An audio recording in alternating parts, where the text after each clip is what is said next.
So for the past couple of days in our English class, we've been looking over the Allegory of the Cave, which is a non-fiction piece written by Plato that includes Socrates within it. So the allegory focuses on many important points, especially looking at the illusion between reality and fantasy. So to begin today, we have a couple of questions that we're going to go over. So to start off with the first one, we have Quoc, who's going to present the first question to everyone. Okay. So the first question is, what does Plato's Allegory of the Cave tell us about how we recognize things? Well, I guess I'll start off about on this Quoc. And Plato's Allegory of the Cave really allows us to relook at many of the things that we see in life and the way we view other people. And it tells us, it has us recognize things with more of a direct perception than a false reality in a sense, which allows us to better understand our surroundings and better understand the nature around us. So, Frank, do you have anything to say about this? In the story, they had three guys chained up, and they were seeing shadows made by the captors. And what the men thought, since they never experienced anything else, they thought that was reality, and that wasn't true. All right, so based on what you see, some people think that is what their reality is. And would anybody else like to expand on that? Matt, I this think is very applicable to real world situations. We see a lot of disturbed individuals in this time in which we live. And I think this can describe some of the actions that they take just because they've been in such messed up surroundings and they've had such crazy experiences that their perception of life and the things that they do are rather skewed from the general culture that we live in. Yeah, so to elaborate on what Matt was saying, pretty much the main point behind the Allegory of the Cave is about how the things that we know influence our perception of reality, and how, like, the illusion that was the multiple people who were chained up, and all they could see were the shadows caused by a fire, and those are the only things they ever came to know. So that's what became their definition of reality. So when one of them escapes and goes out into the real world, he is blinded by the light. That's very interesting, Quoc. I'd like to push it over to Dean to see what he has to say about this, and how the Plato's Allegory of the Cave really works on our sense of how we recognize things and reality. Yeah, well, I think it's very important to realize, the background that people come from and the situations they go through. Say, like, the background, So pretty much the way that they're brought up and the things that they're exposed to while they're like growing up, that influences how they see things. Yeah, so it's important as opposed to how we would see things. And I could give an example of that too. I mean, we look at a lot of people in today's culture, they grow up in abusive households, and when they grow up into their later adolescence and adulthood, they become often very violent. They have many addictions just due to what they experienced as a young child. I mean, even if you're not a child, a lot of these experiences, the term scarred, I mean, we joke scarred for life. Well, this is a real example of that. Before I hand it off to Bobby, I just want to include that a lot of what Plato said in the Allegory of the Cave is really built off of what is current in modern time. A lot of the aspects that he included within his allegory are still relevant to this point and show that our perception of reality and how we view other people and the things in our life are very different from what it could very well be. Now, so, Bobby, I just want you to give your idea on this. Yeah, well, I definitely have to agree that whatever you perceive as reality is what you've grown up with your entire life. So these people have grown up with these shadows, with voices, and they perceive that as reality, when in fact we every day go outside, see the sun, live a normal life. They would consider that completely unrealistic. And well, although we may think they're in terrible conditions the way they are, since they're used to that, they still would wish not to come into the light. And while the shadow conditions might not be great, it's what they know and what they are comfortable with. So now, I think that pretty much sums up what we want to tell. And Adam?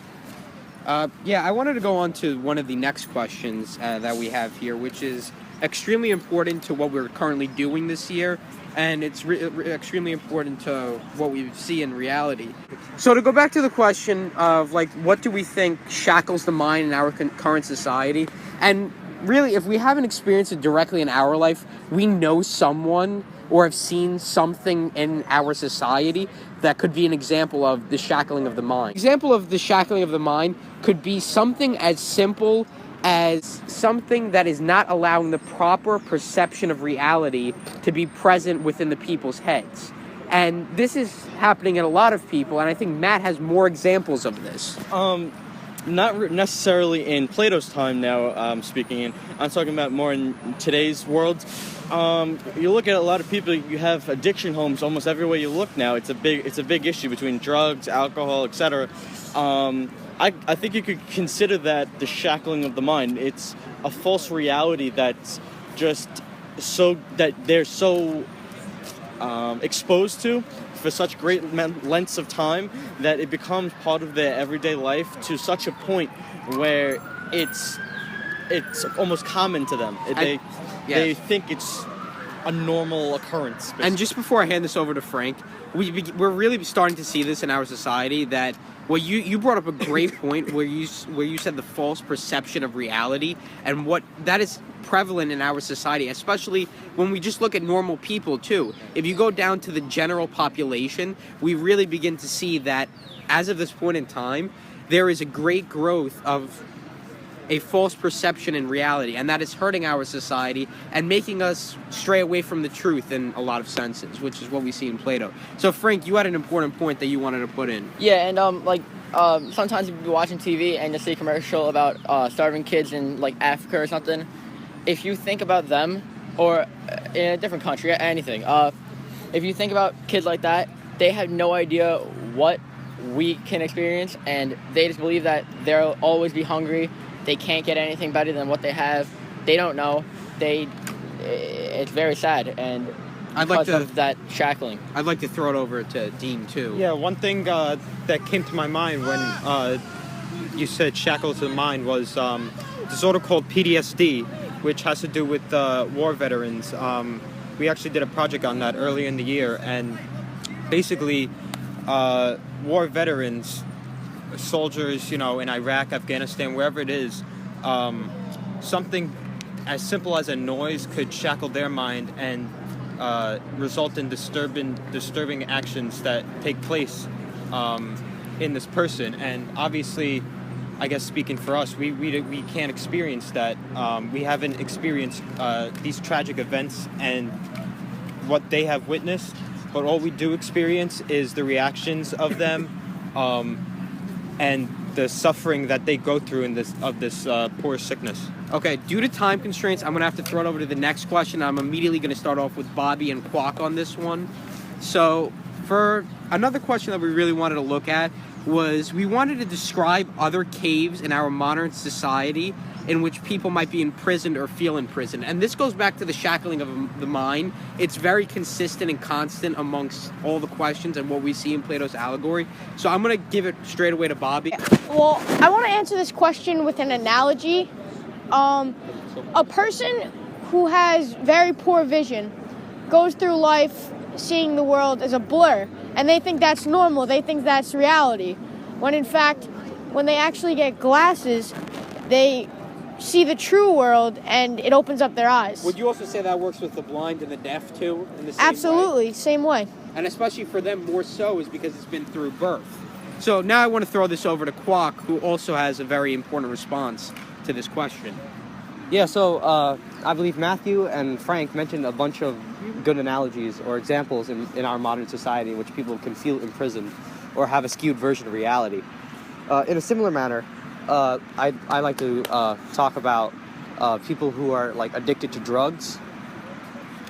As in, like, these kind of people, once they get addicted into it, they start tuning everything else in their life. They just tune it outward, and they become almost linearly focused on this drug and getting it for themselves. And would you say that would be an example of feeling imprisonment in a sense? Because that's one of our modern caves? It pretty much is imprisonment because it pretty much restricts you out of your social life, your family.